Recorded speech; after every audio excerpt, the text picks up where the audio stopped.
आप सभी का हमारे यूट्यूब चैनल पे स्वागत है। आज हम आपके सामने टीजीटी पीजीटी कला टेस्ट पेपर भाग 5 लेके आए हैं।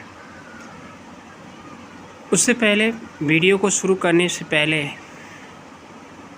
अगर अभी तक आपने हमारे चैनल को सब्सक्राइब नहीं किया है तो सब्सक्राइब करें, दूसरों को साथ शेयर करना ना भूलें।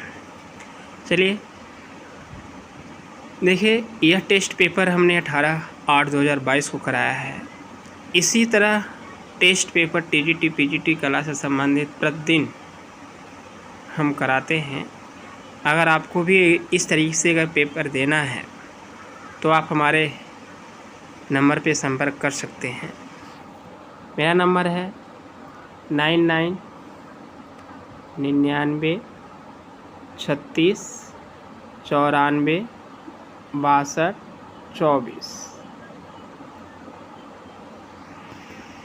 और किसी भी प्रकार की कोई भी जानकारी के लिए आप हमसे पूछ सकते हैं। चलिए दोस्तों, बात करते हैं प्रश्न के ऊपर। आयताकार आकृतियाँ प्रतीक हैं निरस्ता स्थायित्व का, अशांति विकास का, स्थिरता एकता का, शांति सुरक्षा का। तो आयताकार आकृतियाँ, जैसा आपको पता है कि आयत आकार जो होती हैं यह इस तरीके किस प्रकार का भाव प्रचलित करती हैं। तो इसका जो विकल्प सही है, इस तरीके का जो होता है यह स्थिरता और एकता, यानी कि यह जो आपका विकल्प सही है यह कौन सा, तीसरा वाला। चलिए अगले प्रश्न पे बात करते हैं। फ्रेस्को सेस्को प्रविधि में चित्रण किया जाता है। फ्रेस्को सेस्को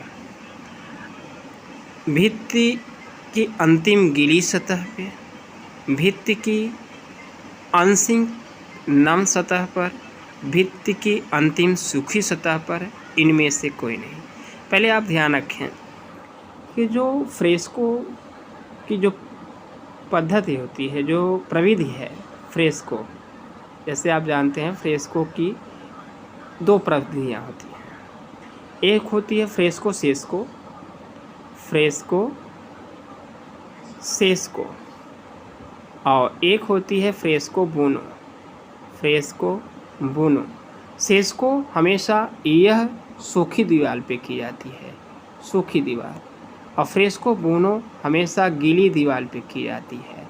प्रश्न पूछा गया है फ्रेस्को सेस्को प्रविधि में चित्रण किया जाता है, तो फ्रेस्को सेस्को, यहाँ पे सेस्को लगा है इसलिए यह इसका जो सही विकल्प है तीसरा, यानी भित्ति की अंतिम सूखी सतह पर।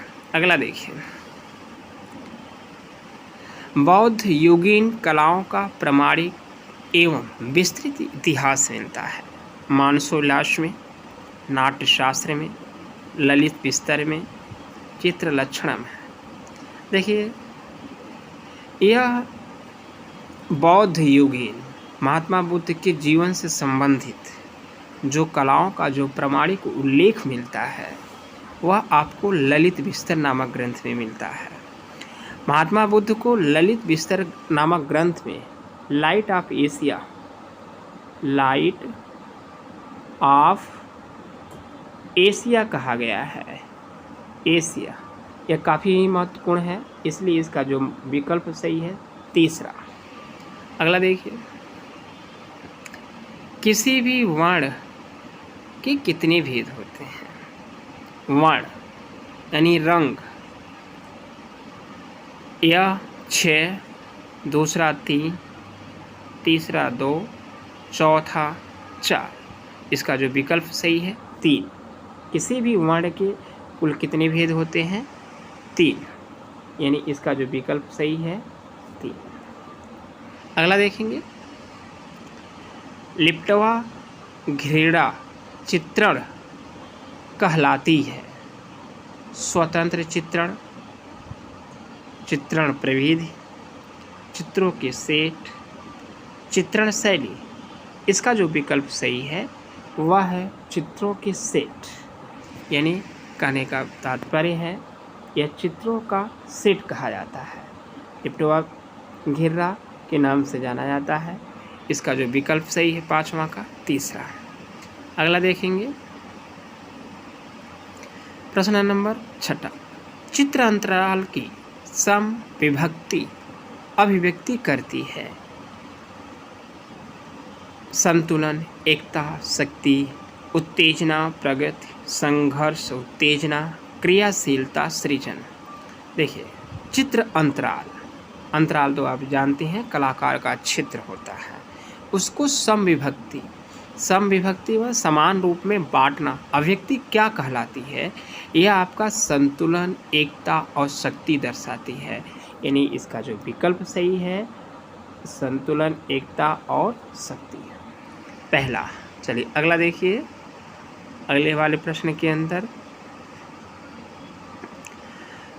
कला रचना में प्रवाह सृजन के लिए प्रयुक्त एक प्रविधि है। प्रविधि यानी टेक्निक क्या है? प्रेरित गति, छाया प्रकाश, पुनरावृत्ति, परिपेक्ष।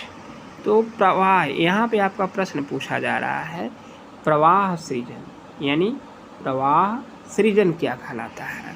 तो इसका जो विकल्प सही है यह पुनरावृत्ति के नाम से जाना जाता है।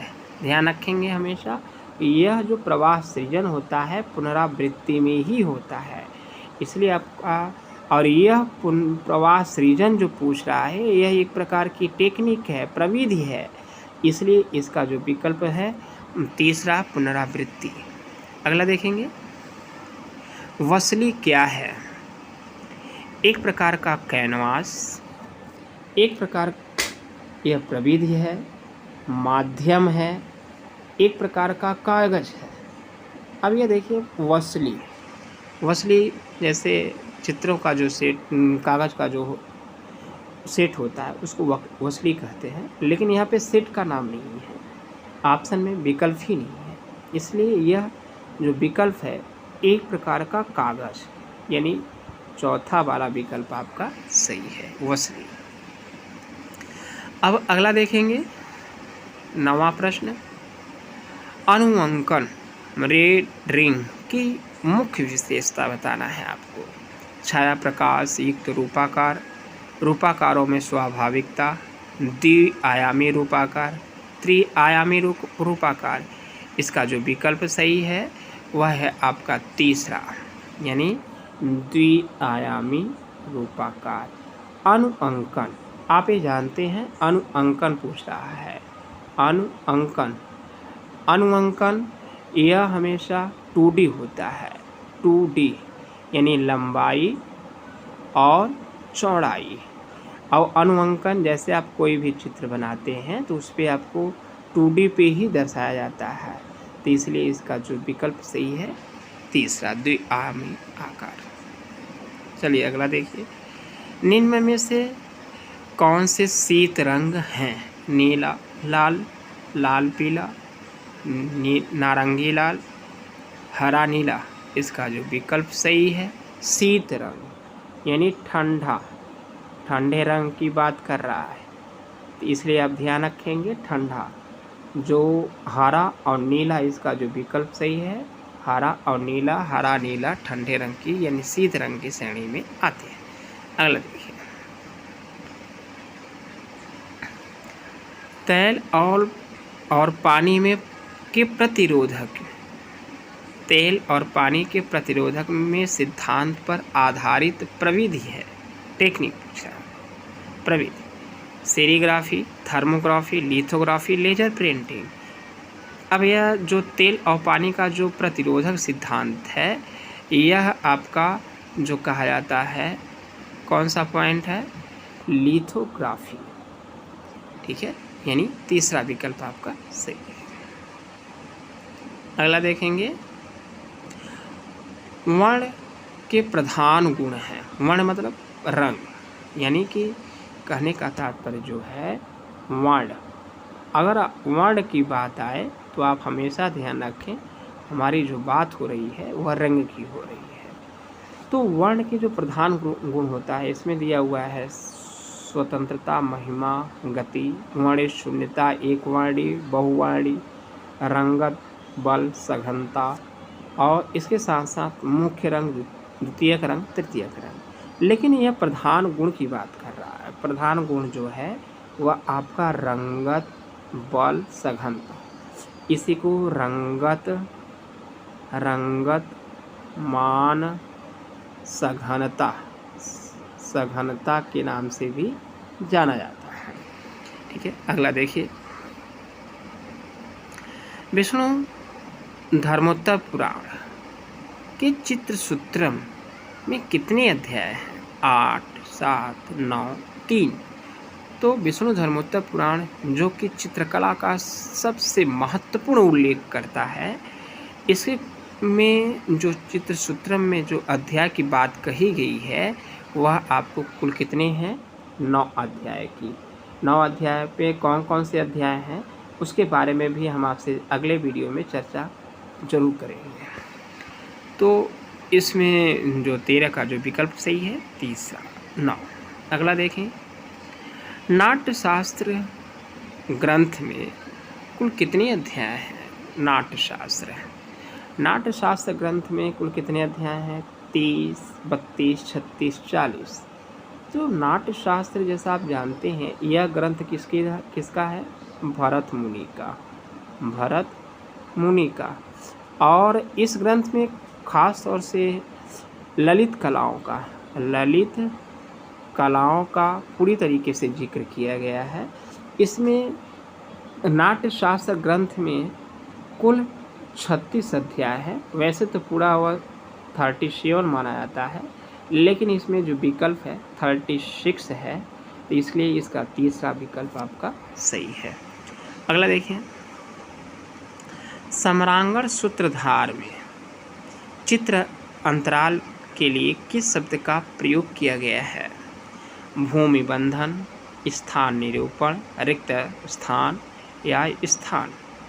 तो इसका जो विकल्प सही है वह सम्रांगण सूत्रधार में भूमि बंधन के नाम से इसको संबोधन किया गया है, पहला वाला।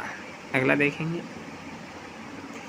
चित्र संयोजन में वर्ण संतुलन कराने की एक प्रविधि है।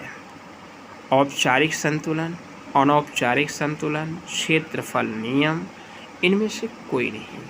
तो इसका जो विकल्प सही है, प्रश्न चित्र संयोजन में वर्ण संतुलन को कराने की एक प्रविधि यह क्षेत्रफल नियम के आधार पर रखा जाता है, इसलिए इसका जो विकल्प सही है तीसरा। अगला देखिए,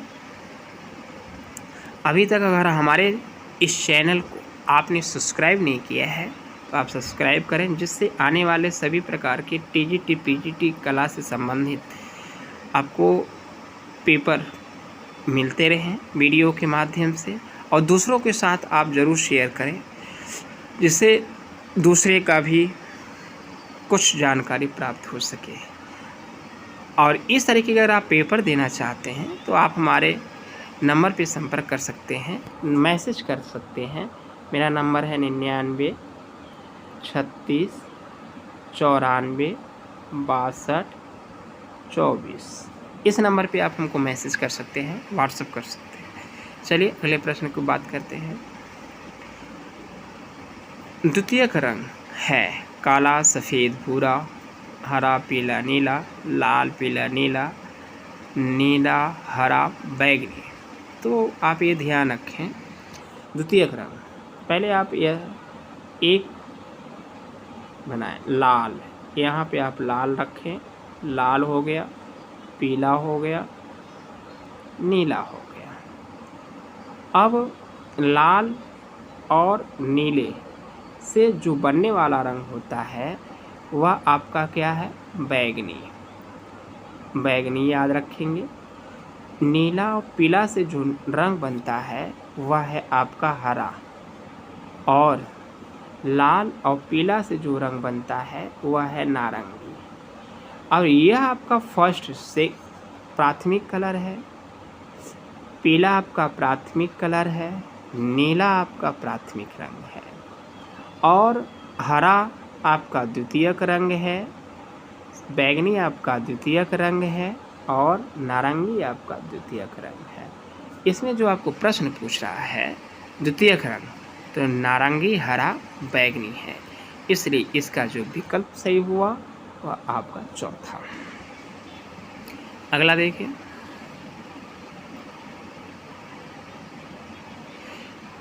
भारतीय भित्ति चित्रकारों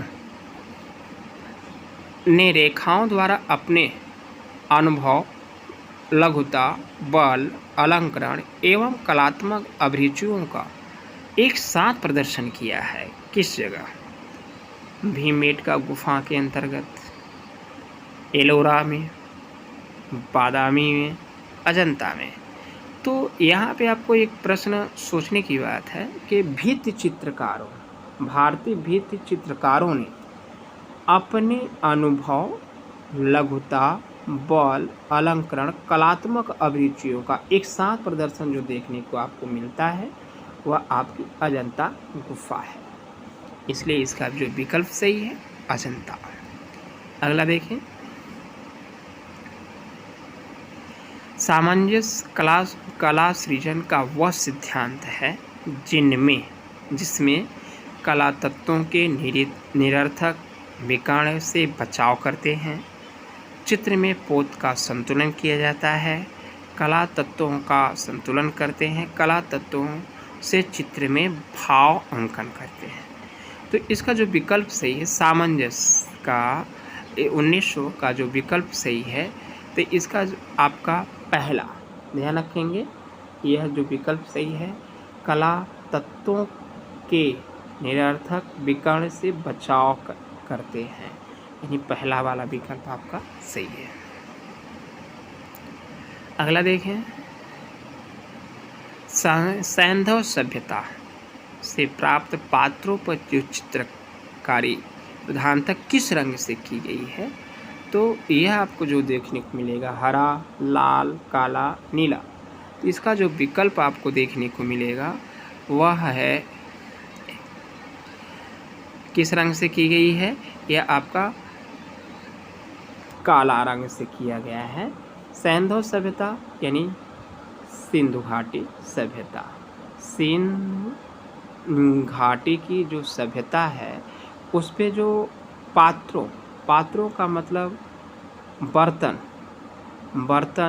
पर जो चित्रकारी आपको मिलती है वह काले रंग से किया गया है, इस बात का विशेष तरीके से ध्यान रखें। अगला देखें, द्विआयामी अंकन के संदर्भ में कौन सा कथन सत्य है? रेखीय परिप्रेक्ष्य, रूप, रंग व पोत की स्वाभाविकता, रूप व रंग का साधारणीकरण, छाया प्रकाश। तो आप ये जानते हैं रेखीय परिप्रेक्ष्य के अंतर्गत रूप, रंग व पोत की स्वाभाविकता, रूप व रंग का साधारणीकरण, छाया प्रकाश। तो इसका जो विकल्प सही है आपका यह रूप व रंग, ध्यान रखें, रूप व रंग का साधारणीकरण किया गया है। अब यहाँ पे प्रश्न पूछ रहा है कि द्विआयामी अंकन यानी जिसकी लंबाई है और चौड़ाई है, इस पे जो अंकन होगा वह कौन सा कथन सत्य है? तो द्विआयामी अंकन के रेखीय परिप्रेक्ष्य के अंतर्गत अगर आप दिखाएंगे तो रेखीय परिप्रेक्ष्य के अंतर्गत भी आप उसको 3D दिखा सकते हैं, छाया प्रकाश के माध्यम से, रूप, रंग और पोत के माध्यम से भी आप इसको दर्शा सकते हैं।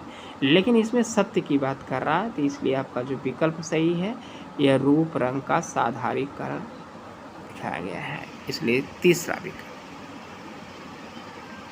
अगला जो विकल्प है, स्वर्णिम विभाज का सिद्धांत का प्रतिपादन कलाकार क्यूडिक ने किया था, जिसका संबंध था।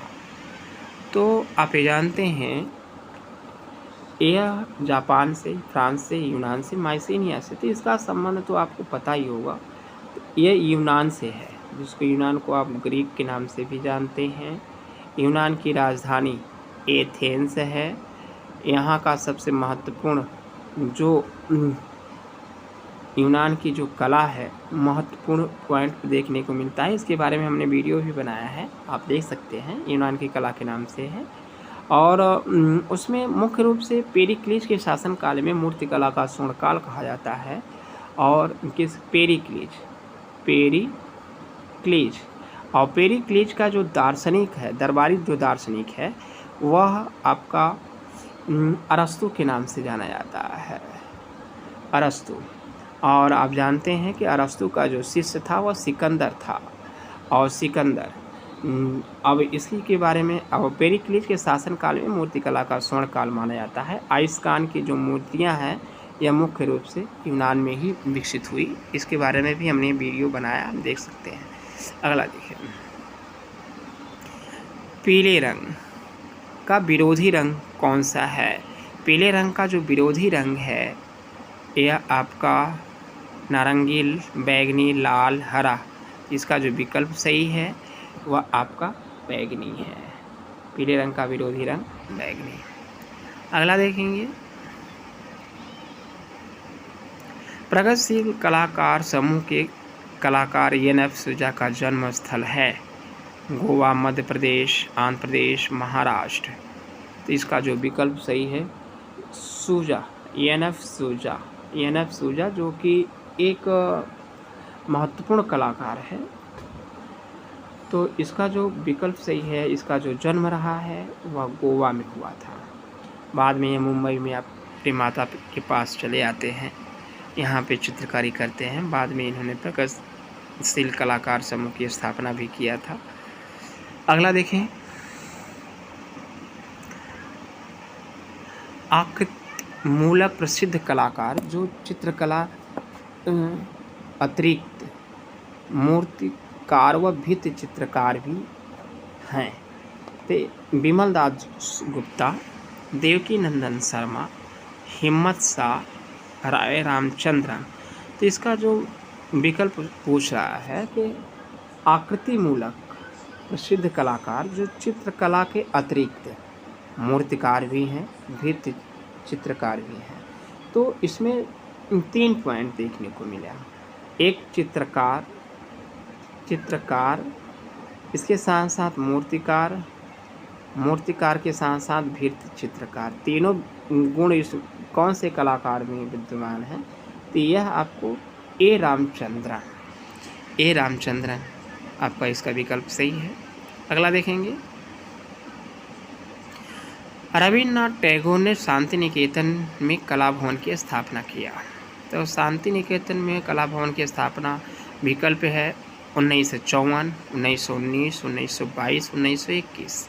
तो रविन्द्रनाथ टैगोर ने शांति निकेतन में जो कला भवन की स्थापना किया था वह 1919 में किया था। शांति निकेतन में जो कला भवन जो स्थापना हुई है, यहाँ कला भवन के जो महत्वपूर्ण शिक्षक थे नंदलाल बसु, इन्हीं के निर्देशन में कला शिक्षा प्रदान की जाती है। इन्होंने जो कला भवन में जो कला शिक्षा प्रदान किया, इसको नौ बंगाल शैली के नाम से संबोधन किया जाता है। इसके बारे में भी हमने वीडियो बनाया, आप देख सकते हैं। चलिए अगला देखेंगे, चित्रकार राम कुमार को भारत सरकार ने 1971 ईस्वी में किस पुरस्कार से सम्मानित किया था? तो इसका जो विकल्प है पद्मश्री, यानी कि राम कुमार जी को पद्मश्री 1971 ईस्वी में प्राप्त हुआ था। राम कुमार बहुत ही प्रकृति के सुकुमार चित्रकार माने जाते हैं और राम कुमार लेखक भी हैं, ये आप जरूर याद रखेंगे।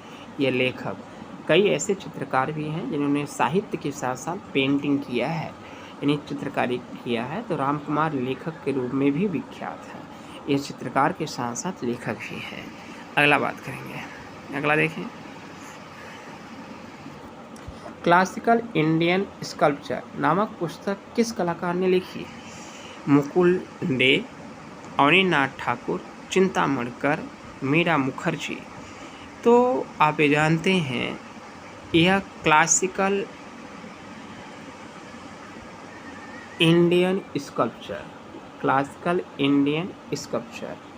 तो यह मुख्य रूप से जो पुस्तक लिखी है यह चिंतामण कर के द्वारा लिखी गई है और यह मूर्तिकार है, ध्यान रखना है, मूर्तिकार के रूप में ज़्यादातर फेमस है। अगला देखें, प्रसिद्ध आर्ट गैलरी। प्रसिद्ध आर्ट जहांगीर आर्ट गैलरी कहाँ स्थित है या स्थित है? तो ये बड़ौदा, मद्रास, मुंबई, जयपुर। तो जहांगीर आर्ट गैलरी यह तो बहुत फेमस है, यह मुंबई में स्थित है, इसको आप याद रखेंगे। अगला जो प्रश्न है, अंगीकृत छाया। अंगीकृत छाया कहते हैं एक वस्तु का जमीन पर पड़ने वाली छाया को, वस्तु पर दिखाई देने वाली छाया को, एक वस्तु का अन्य वस्तु पर पड़ने वाली छाया को, इनमें से कोई नहीं। तो आप यह ध्यान रखें कि अंगीकृत छाया, अंगीकृत छाया प्रश्न पूछ रहा है, इसको कहा जाता है वस्तु पर दिखाई देने वाली छाया को, इसको कहते हैं वस्तु पर दिखाई देने वाली छाया को, इसलिए इसका दूसरा विकल्प सही है। अगला देखें, एक चित्रकार हैं जिनका नाम है के हेब्बर। के हेब्बर, इनका जन्म कहाँ हुआ था? असम, पश्चिम बंगाल, आंध्र प्रदेश, कर्नाटक। तो के हेब्बर जो चित्रकार है यह इनका जन्म आपका कर्नाटक में हुआ है, यह महत्वपूर्ण कलाकार हैं। तंत्र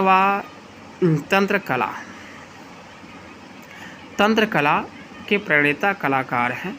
तो तंत्र कला प्रणेता जी.आर. संतोष, ओम प्रकाश वर्मा, के.सी.एस. पनिक्कर, बिरंडे। यह मुख्य रूप से यह भी तांत्रिक कलाकार हैं, जी.आर. संतोष, के.एस. पनिक्कर भी हैं, बिरंडे भी हैं। लेकिन आप ध्यान रखें कि यहाँ पे एक प्रश्न पूछ रहा है तंत्र कला के प्रणेता, जिन्हें प्रणेता के रूप में के.सी.एस. पनिक्कर को जाना जाता है, यह आप जिन्होंने मद्रास चोल मंडल की स्थापना किया था, इनको आप याद रखेंगे, के.सी.एस. पनिक्कर। अगली बात, हेगेल द्वारा किए गए कलाओं के वर्गीकरण का आधार क्या था? आप ये जानते हैं कि सौंदर्य का, इंद्रिय का, मनोवैज्ञानिक अभिव्यक्ति। तो आप ये जानते हैं कि हेगेल एक जर्मनी देश के विचारक हैं, विचारक यानी दार्शनिक हैं, ठीक है। तो इन्होंने जो कलाओं का जो वर्गीकरण किया वह इंद्रिय के आधार पे किया है, तभी तो इन्होंने काव्य कला को सर्वश्रेष्ठ घोषित किया है और वास्तुकला को निम्न कला के नाम से संबोधन किया है। इसलिए आप इसका जो विकल्प सही है वह इंद्रिय है। इन्होंने कलाओं का वर्णन जो किया है वह आप इस तरीके से याद रख सकते हैं कि काव्य कला और संगीत कला, चित्रकला, मूर्तिकला और वास्तुकला। वास्तुकला को सबसे निम्न श्रेणी में माना है और काव्य कला को सर्वश्रेष्ठ घोषित किया है। यह जो हेगेल हैं, यह आपके जर्मन के दार्शनिक हैं, बहुत ही महत्वपूर्ण दार्शनिक हैं। इन्होंने इंद्रिय को बहुत ही कलाओं के बारे में विवेचन किया है, महत्वपूर्ण विवेचन रहा है इनका। अगली बात करते हैं, सूजा और आरा प्रगतिशील ग्रुप की स्थापना की 1960, 1958, 1948, 1938। तो सूजा और आरा प्रगतिशील ग्रुप, जिसको आप पैक के नाम से जानते हैं, PAG, प्रोग्रेसिव आर्टिस्ट ग्रुप यानी प्रगतिशील कलाकार ग्रुप, इसकी स्थापना 1948 ईस्वी में मुंबई में की जाती है। अब अगली बात पे करते हैं, रेखांकन चित्रण हेतु प्रयुक्त कागज की मोटाई गुणवत्ता है GSM, GMS, GPR, GPM, तो आप ये जानते हैं रेखांकन चित्रण के लिए जो महत्वपूर्ण कागज़ होता है वह GSM रेखांकन के लिए, और यह GSM के लिए के नाम से भी मिलता है, आपको मार्केट में मिल जाएगा। अगली बात आती है दृष्टि रेखा। दृष्टि रेखा है वह रेखा जिसके लुप्त बिंदुओं में सभी समानांतर छिद्रित रेखाएं विलीन होती हैं। वस्तु के केंद्र से गुजरने वाली रेखा, कैनवास के ऊपर से 1/3 दूरी पर अंकित रेखा, वह रेखा जिससे लुप्त बिंदुओं में लंबवत विलीन होती हैं। तो यह आप जरूर या लंबवत। अब यहाँ पे आपको दृष्टि रेखा पूछ रहा है, तो जैसे मान लीजिए अगर आपने, यह आपका एक प्रकार का पेपर है, अब यहाँ पे आपने एक पॉइंट बनाया और यहाँ से आपको पॉइंट, यहाँ पे आपका मेन पॉइंट दृष्टि रेखा पहुँचता है। तो यह आपको क्या समानांतर, यहाँ से भी अगर आपने देखेंगे तो ये आपका यहाँ से भी आपको देखने को मिलेगा। अगर कोई व्यक्ति यहाँ जा रहा है फिर यहाँ से आते आते फिर यहाँ तक रहता है, इसलिए ये जो मेन बिंदु है क्षितिज समानांतर पे रूप में यहाँ पे विलीन होती है, लंबवत नहीं। ध्यान रखना है इसमें लंबवत एक विकल्प है आपको, लंबवत भी। लंबवत आपको यह विलीन नहीं, यह समानांतर क्षितिज रेखा पे आपको विलीन होती है, इसलिए इसका पहला वाला विकल्प आपका सही है। पहले वाले विकल्प दृष्टि रेखा है वह रेखा जिससे लुप्त बिंदुओं में सभी समानांतर क्षितिज रेखाएं विलीन होती हैं, इसलिए इसका पहला विकल्प सही है। अगला देखें, म्यूरल भित्ति चित्रण से संबंधित तकनीक है। फ्रेस्को, टेम्परा, सफरागफिटो, इनमें से सभी। तो इसका जो विकल्प सही है इनमें से सभी, भित्ति चित्रण की यह सभी तकनीक है, इसलिए चौथा विकल्प आपका सही है। अगला देखें, नील इंडिको रंग है, वनस्पति रंग, मृदा रंग, भस्मीकृत रंग, कृत्रिम रंग। तो नील इंडिको जो रंग होता है वह वनस्पति से होता है, इसको आप याद रखें, पहला वाला विकल्प सही है। अगला देखें, वुड कट और लिनो कट संबंधित है, प्लेनोग्राफी, इंटीग्लियर सेरिग्राफी, रिलीफ विधि। इसका जो विकल्प सही है वुड कट और लिनो कट, यह रिलीफ विधि से संबंधित है, चौथा वाला विकल्प आपका सही है। अगला देखें, शकुंतला कमल के पत्ते पर प्रेम पत्र लिख रही है, यह किस चित्रकार का प्रसिद्ध चित्र है? के हब्बर, यामिनी राय, राजा रवि वर्मा, नंदलाल बसु। तो राजा रवि वर्मा का शकुंतला काफ़ी फेमस चित्र है उसको। अगला देखें, सेरीग्राफी रिलीफ विधि इसकी मुख्य विधि है, किसकी? तो सेरीग्राफी रिलीफ विधि इसकी मुख्य विधि है प्लेनोग्राफी की छाया चित्रण की छापांकन मूर्ति शिल्प की। तो सेरीग्राफी के अंतर्गत तो यहाँ पे आपको प्लेनोग्राफी तो आपका नहीं है, छायाग्राफी भी नहीं है, मूर्ति शिल्प नहीं, तो छापांकन यह छापाई की एक प्रक्रिया होती है, इसके अंतर्गत यह छापांकन पद्धति की विकल्प के आधार पर सही है। अगला देखें, अगला जो विकल्प है आपका, अगला जो प्रश्न की बात करते हैं, आदिल शाह और इब्राहिम शाह द्वारा किस शैली को बढ़ावा दिया गया? तो आदिल शाह और इब्राहिम शाह के द्वारा जो मुग़ल शैली, पाल शैली, दक्कन शैली, गुजराती शैली, इसका जो आदिल शाह आप ये जानते हैं कि यह दक्षिण भारत की इसकी शैली है, इब्राहिम शाह इसको दक्कन शैली के नाम से जाना जाता है, यह दक्षिण भारत की शैली थी, दक्षिणी शैली के नाम से संबोधन किया जाता है, दक्षिणी शैली। अगला 43 देखिए, दक्कन कला के प्रमुख केंद्र रहे हैं बीजापुर, गोलकुंडा, विजयनगर, गुंटूर, बंगलौर, हैदराबाद, नागौर, औरंगाबाद। इसका जो दक्कन कला का जो महत्वपूर्ण केंद्र रहा है यानी दक्षिणी शैली का, दक्षिणी दक्कन मतलब आप यूँ समझें कि दक्षिणी शैली, दक्षिणी शैली इनमें से अहमदनगर, गोलकुंडा, बीजापुर यह महत्वपूर्ण पॉइंट है, पहला वाला विकल्प आपका सही है। अगला देखिए, कंप्यूटर ग्राफिक्स में किसी वस्तु के आकार को बदलने को कहा जाता है, स्केलिंग, ट्रांसलेट, रोटेशन, रिपोजिशन। तो कंप्यूटर ग्राफिक में जब किसी वस्तु का आकार आप बदलते हैं तो उसको स्केलिंग के नाम से जाना जाता है। अगला देखेंगे, टेम्परा पेंटिंग तकनीक मुख्य रूप से उपयोग में आता है। अंडे की जर्दी, पानी, रंग चूना, रंग पानी, रंग गोद पानी, इनमें से कोई नहीं। तो इसका जो विकल्प सही है, अंडे की जर्दी, रंग पानी। फिर देखिए, बीकानेर शैली के प्रमुख प्रवर्तक के रूप में कौन जाने जाते हैं? राजा अनूप सिंह, महाराजा अजीत सिंह, भान सिंह, महाराणा भीम सिंह। तो बीकानेर शैली राजा अनूप सिंह के समय अपने स्वर्ण काल पे रहती है, स्वर्ण काल पर, इसलिए इसका जो पहला विकल्प आपका सही है। अगला देखेंगे, कालीघाट चित्रकला शैली प्रारंभ हुई। कालीबंगा का मंदिर, कोलकाता का मंदिर, मीनाक्षी मंदिर मदुरै, कोणार्क मंदिर। तो कालीघाट जो पटुआ शैली के नाम से जाने जाते थे, कोलकाता काली माता का मंदिर था, यह पश्चिम बंगाल में है। तो यहाँ से कालीघाट की चित्रकला प्रारंभ होती है। अगला देखिए, 1969-70 में कुड़ाल फिल्म के लिए किस कलाकार को फिल्म फेयर पुरस्कार प्रदान किया गया था? राम कुमार, तैयब मेहता, एम.एफ. हुसैन, एन.एच. पेंद्रे।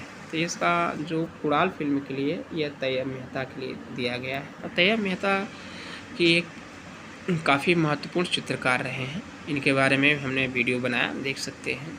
अगला देखें, प्रसिद्ध विचारक यानी दार्शनिक ह्यूम किस देश के थे? Italy, Germany, Britain, Greek. तो यह जो ह्यूम है यह ब्रिटेन के महत्वपूर्ण दार्शनिक हैं।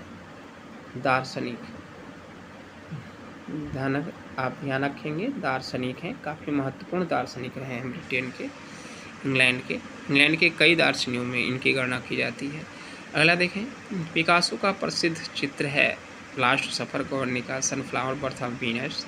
तो पिकासो की जो महत्वपूर्ण पेंटिंग रही है वह गवर्निका रही है, काफ़ी फेमस पेंटिंग रही है, भित्ति चित्रांकन के रूप में फेमस रही है। अगला देखेंगे, इनमें से कौन मूर्तिकार हैं? शंखो चौधरी, एम.एफ. हुसैन, अनुपम सूद, रणवीर सिंह बिष्ट।